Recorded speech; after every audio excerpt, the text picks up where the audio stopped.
ওম নমঃ শিৱায় নমস্কাৰ বন্ধুসকল পুনে এটা গুৰুত্বপূৰ্ণ ভিডিঅ' লৈ স্বাগতম জনাইছোঁ সিংহ ৰাশি জাতক জাতিকাসকলৰ 2025 চনৰ এই অক্টোবৰ মাহটো কিদৰে পাৰ হ'ব কেনে ধৰণৰ পৰিৱৰ্তন আপোনালোকৰ বাবে লৈ আহিছে সকলোখিনি তথ্য আপোনালোকে এই গুৰুত্বপূৰ্ণ ভিডিঅ'টোৰ জৰিয়তে জানিব পাৰিব এই ভিডিঅ'টোৰ জৰিয়তে আপোনালোকে চাকৰি কেৰিয়াৰ বৈবাহিক জীৱনে হওক আপোনালোকৰ শিক্ষাৰ ক্ষেত্ৰতে হওক স্বাস্থ্যৰ ক্ষেত্ৰত প্ৰেম জীৱন আপোনালোকৰ ব্যৱসায় লাইনতে হওক কেনে ধৰণৰ পৰিৱৰ্তন দেখিছে বা কোনখিনি ক্ষেত্ৰত অলপ সাৱধান হ'ব লাগিব বা আপুনি সতৰ্ক হলে ভাল প্ৰতিফলন দেখিব কোনখিনি সময়ৰ পৰা গতিকে সকলোখিনি তথ্য জানিব পাৰিব এই ভিডিঅ'টো হৈছে চন্দ্ৰমা গতি আধাৰিত ৰাশিফল যদিহে আপোনালোকে নতুনকৈ চাই আছে আমাৰ চেনেলটো সাবস্ক্ৰাইব কৰি ভিডিঅ'টো শ্বেয়াৰ কৰি দিবলৈ নাপাহৰিব আপোনালোকৰ সুস্বাস্থ্য কামনা কৰিছোঁ অক্টোবৰ মাহটো সুন্দৰভাৱে পাৰ হওক আহকচোন ভিডিঅ'টো আগবাঢ়িছোঁ 2025 চনৰ অক্টোবৰ মাহৰ ৰাশিফল অনুসৰি এই মাহটোত সিংহ ৰাশিৰ লোকসকলৰ বাবে মধ্যমীয়া দেখা পোৱা গৈছে মনটো বিশেষকৈ নিজৰ কৰ্মৰ ক্ষেত্ৰত ৰাখিব লাগিব এই মাহত সিংহ ৰাশিৰ লোকসকলে এটা কথা মনত ৰখাটো প্ৰয়োজন আছে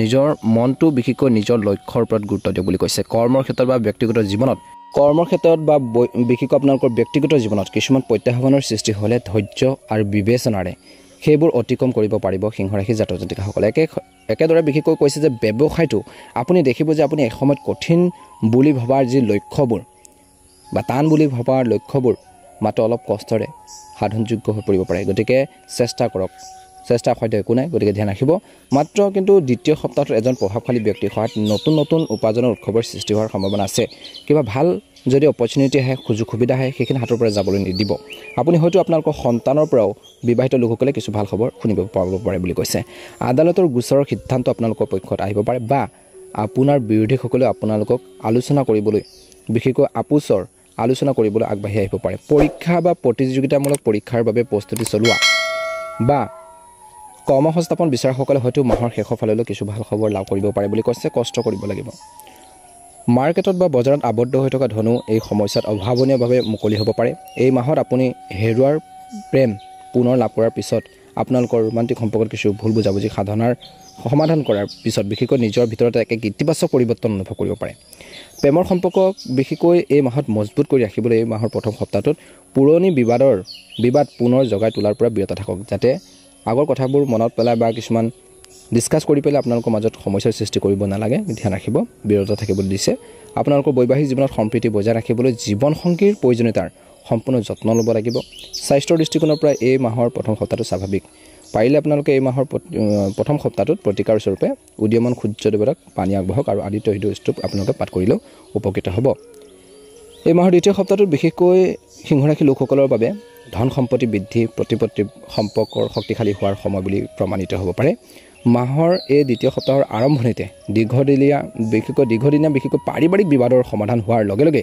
আপুনি সকাহৰ উশাহ ল'ব বুলি কৈছে হুমুনিয়া কাহিব এই সময়ত সৌভাগ্যৰ প্ৰচুৰতা থাকিব আপুনি পূৰ্বপুৰুষৰ সম্পত্তিৰ পৰা লাভৱান হ'ব আৰু নতুন উৎসৱৰ আপোনালোকৰ সৃষ্টি হ'ব ইনকামৰ কিছুমান ৰাস্তা মুকলি হ'ব আৰু সেই অনুসাৰে আপোনালোকে সাকসেছ হ'ব বুলি কৈছে এটা নিৰ্দিষ্ট লক্ষ্যত উপনীত হোৱাৰ যি প্ৰচেষ্টা সফল হ'ব বুলি কৈছে কৰ্ম আৰু ব্যক্তিগত জীৱন দুইটাতে ঘনিষ্ঠ বন্ধুৰ পৰা সম্পূৰ্ণ সমৰ্থন বা সাপোৰ্ট লাভ কৰিব কিছু লোকৰ এটা প্ৰমোচনে আপোনালোকৰ দিগন্ত বৃদ্ধি কৰিব আগবাঢ়ি যোৱাৰ ক্ষেত্ৰত ব্যৱসায়ত লাভৰ অসংখ্য সুযোগ আহিব বুলি কৈছে কিন্তু কোনখিনি বেষ্ট হ'ব কোনখিনি ললে বা একসেপ্ট কৰিলে আপোনালোকৰ ভাৱে ভাল হ'ব বুলি কৈছে সেইখিনি গ্ৰহণ কৰক বুলি কৈছে বিবাহিত লোকসকলৰ বিশেষকৈ এই মাহৰ দ্বিতীয় সপ্তাহটো সন্তানৰ পৰা কিছু ভাল খবৰ শুনিব পাব পাৰে পৰিয়ালৰ সৈতে দীৰ্ঘ দূৰত্বৰ ভ্ৰমণৰ পৰিকল্পনা কৰা হ'ব পাৰে অৱশ্যে এই সময়ছোৱাত আপুনি কিছু আৰ্থিক অসুবিধাৰ সন্মুখীন হ'বলগীয়া হ'ব পাৰে গতিকে অপ্ৰয়োজনীয় ব্যয় খৰচ পাতিবোৰ পৰিহাৰ কৰিব লাগিব বুলি কৈছে প্ৰেমৰ সম্পৰ্ক গভীৰ হ'ব আৰু আপুনি আপোনালোকৰ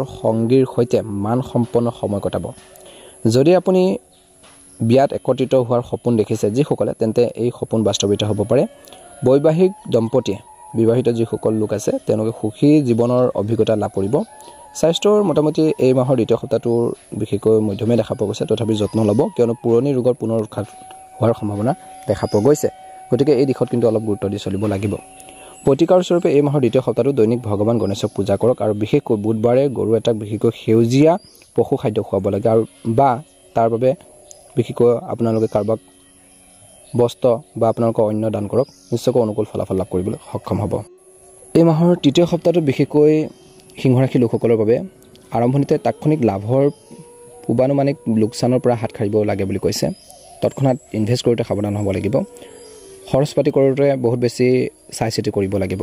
কোনো ডাঙৰ সিদ্ধান্ত লোৱাৰ আগতে এই মাহৰ তৃতীয় সপ্তাহটোত আপোনালোকৰ শুভাকাংক্ষীসকলৰ লগত পৰামৰ্শ কৰি ল'ব বা পৰামৰ্শ লোৱাটো উচিত। নিজৰ কামত সফলতা লাভ কৰিবলৈ হ'লে আনৰ ওপৰত আশা কৰাটো এৰাই চলিব লাগে। আপুনি যদি ছাকচেছ লাভ কৰিব বিচাৰিছে, আপুনি সফল হ'ব বিচাৰিছে, বেলেগৰ ওপৰত বেছি ডিপেণ্ডেণ্ট হ'লে নহ'ব। নিজেও কিছুমান চিন্তা চৰ্চা বা নিজাববীয়াকৈ কিছুমান কামত আগবাঢ়িব লাগিব।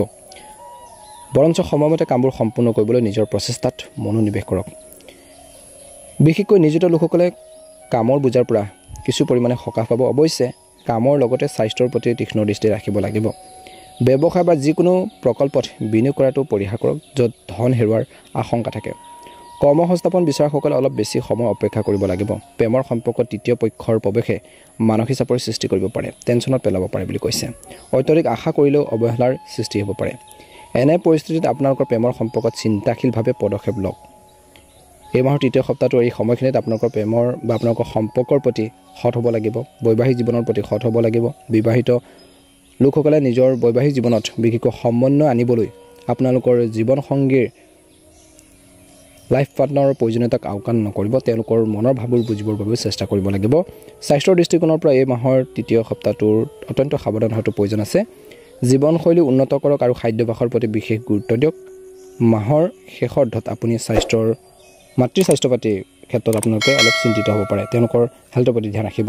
প্ৰতিকাৰ স্বৰূপে দুৰ্গা দেৱীক পূজা কৰি নিতৌ দুৰ্গা চালিচা পাঠ কৰক। শুক্ৰবাৰে গৰু বিশেষকৈ এটাক ৰুটিৰ লগত মিহলাই বিশেষকৈ আপোনালোকে কিবা পশু খাদ্য মিহলাই বিশেষকৈ আপোনালোকে খোৱাক, নিশ্চয়কৈ অনুকূল ফলাফল লাভ কৰিবলৈ সক্ষম। এই মাহৰ শেষত হ'লে বিশেষকৈ সিংহ ৰাশি লোকসকলৰ বাবে উৎখান পতনে ভৰি পৰিব। আপুনি আপোনালোকৰ জীৱনটো কেতিয়াবা লৰচৰ কৰা দেখিব, অৰ্থাৎ খেলি মেলি কিবা এটা দেখিব বুলি কৈছে।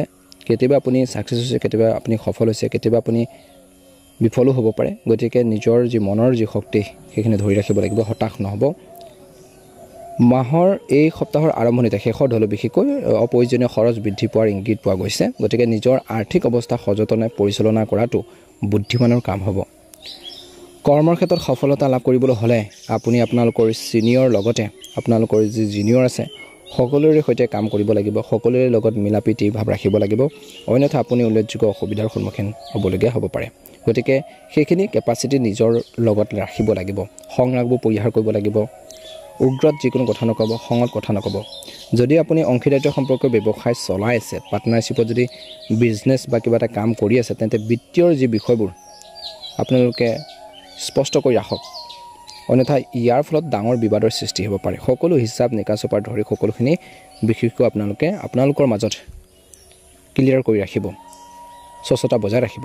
ঘৰুৱাৰ যিকোনো সমস্যা সমাধানৰ সময়ত এই মাহৰ শেষৰলৈ আনৰ কথাবোৰ ভালদৰে শুনক। কিবা এটা সমস্যা আছে, সকলোৰে পৰামৰ্শ ল'ব। কোনে কি কৈছে, কোনটো ছিষ্টেমত গ'লে ভাল হ'ব, কেনেধৰণে আপোনালোকে কাম কৰিলে ঘৰখনৰ বাবে ভাল হ'ব, সেইখিনি ক্ষেত্ৰতো সকলোৰে মতামত কিন্তু ল'ব। নহ'লে যদি নিজাববীয়াকৈ কিছুমান কাম কৰে, ঘৰখনত বেমেজালি বা সমস্যাৰ সৃষ্টি হ'ব পাৰে, আশংকা আছে।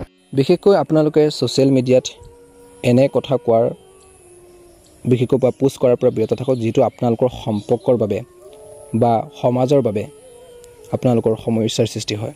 গতিকে ধ্যান ৰাখিব, মানসিক চাপৰ উৎসৱ হ'ব পাৰে। গতিকে ধ্যান ৰাখিব, কথা কওঁতে বহুত বেছি চাই চিতি ক'ব।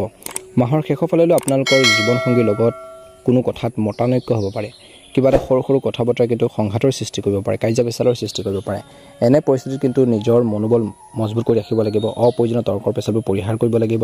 কেনেকৈ শান্তি শৃংখলা বজাই ৰাখিব লাগিব, কেনেকৈ ঘৰখনৰ সমস্যাবোৰ সমাধান কৰিব, জীৱনসংগীৰ লগত কেনেকৈ আপোনালোকে মিলি প্ৰব্লেমখিনি ছল্ভ কৰিব, সেইখিনি ক্ষেত্ৰত গুৰুত্ব প্ৰদান কৰক। অপ্ৰয়োজনীয় তৰ্কৰ পেচালবোৰ পৰিহাৰ কৰিব লাগিব বুলি কৈছে। অৰ্থাৎ আপোনালোকৰ বাক্যৰ কথন সুৰ ভাল কৰিব লাগিব, আচৰণৰ সংযম বজাই ৰাখক। স্বাস্থ্যৰ দৃষ্টিকোণৰ পৰা এই মাহৰ শেষৰলৈ মাহটো আপোনালোকৰ স্বাভাৱিক হ'ব। বিশেষকৈ কাহ চৰ্দি ঋতুভিত্তিক ৰোগে কিছু অশান্তি দিয়াৰ সম্ভাৱনা আছে। গতিকে সেইখিনি ক্ষেত্ৰত আপোনালোকে অলপ গুৰুত্ব দি চলিব লাগিব বুলি কৈছে। এই মাহত কেইটামান কথাৰ প্ৰতি আপোনালোকে গুৰুত্ব দিব। নিজৰ পাৰ্চনেল কথা, নিজৰ ঘৰুৱাৰ কিছুমান কথা সকলো ব্যক্তিৰ আগতে প্ৰকাশ নকৰিব। কিছুমান ব্যক্তি আপোনালোকৰ দুৰ্বলতাৰ সুযোগ ল'ব পাৰে। আনৰ কথা শুনি পেলাই যিকোনো সিদ্ধান্ত তৎক্ষণাত নল'ব। গতিকে ধ্যান ৰাখিব, অপ্ৰয়োজনীয় যুক্তি বা তৰ্কৰ পৰা আঁতৰি থাকক। এই সময়খিনিত কিন্তু ধৈৰ্যৰ যথেষ্ট প্ৰয়োজন আছে। অধৈৰ্য হৈ যিকোনো কাম নকৰিব, ধৈৰ্য বজাই ৰাখক। আনৰ কথা শুনি পেলাই যিকোনো বিনিয়োগ নকৰিব, মনত ৰাখিব। অপ্ৰয়োজনীয় যুক্তিৰ পৰা আঁতৰি থাকক। কৰ্মৰ ক্ষেত্ৰত নিজৰ দায়িত্বৰ প্ৰতি সৎ হ'ব। ঘৰখনত নিজৰ লগতে আনৰ মতামতো আপোনালোকে গুৰুত্ব দিব। তেওঁলোকৰ পৰামৰ্শখিনিও আপোনালোকে গুৰুত্ব দিব, অনুকূল ফলাফল লাভ কৰিব। বিশেষকৈ কিন্তু এই সময়ত গাড়ী চলাওঁতে এই মাহত বহুত বেছি সাৱধানতা অৱলম্বন কৰক। অভাৰ স্পীড গাড়ী নচলাব, আইন শৃংখলা আপোনালোকে মানি চলিব, নহ'লে কিছু আপোনালোকৰ জৰিমনা বা কিছু আপোনালোকৰ ক্ষতিৰ সম্ভাৱনা আছে। গতিকে সেইখিনি ক্ষেত্ৰত অলপ গুৰুত্ব দি চলিলে অনুকূল ফলাফল লাভ কৰিবলৈ সক্ষম হ'ব। যদিহে আপোনালোকে নতুনকৈ চাই আছে, আমাৰ চেনেলটো ছাবস্ক্ৰাইব কৰি দিব, ভিডিঅ'টো পাৰিলে শ্বেয়াৰ কৰি দিব, লাইক এটা কৰি আমাৰ মনোবল বঢ়োৱাত সহায় কৰিব। সকলোৰে দিনটো শুভ হওক, সকলোৰে সুস্বাস্থ্য কামনা কৰিছোঁ। ওম নমঃ শিৱায়, ওম নমঃ শিৱায়, ওম নমঃ শিৱায়।